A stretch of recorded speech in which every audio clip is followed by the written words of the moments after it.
Hey Pirates, it's Mr. Salzman, and I wanted to take a minute to show you how to use the Sora app.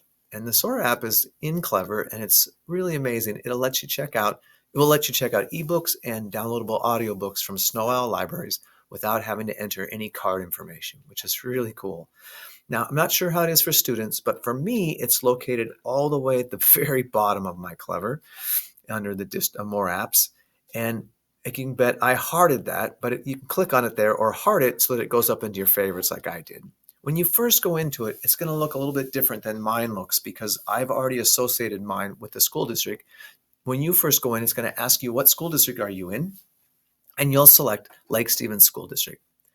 Once you've done that, you need to also associate with a library so that you can search the collection. And you can do that either by going to the top where this little drop-down arrow is and then select Add a Library, or you can go to these three bars on the right and select Add a Library.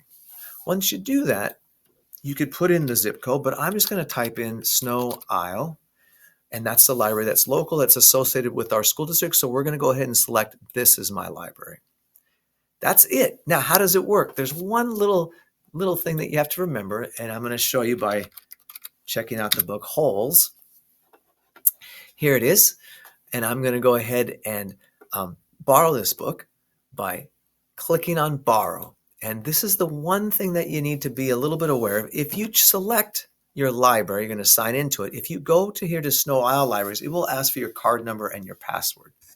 But instead, if you choose Lake Stevens School District 4 and say sign in using Lake Stevens School District 4, it will actually go back to your Clever account,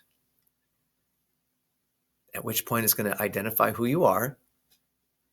And then you're going to be logged in, and you can now borrow this book directly by clicking the borrow button. As you'll watch, it's now downloaded and I can borrow it. I can listen to this book anytime I want and on the device that I have.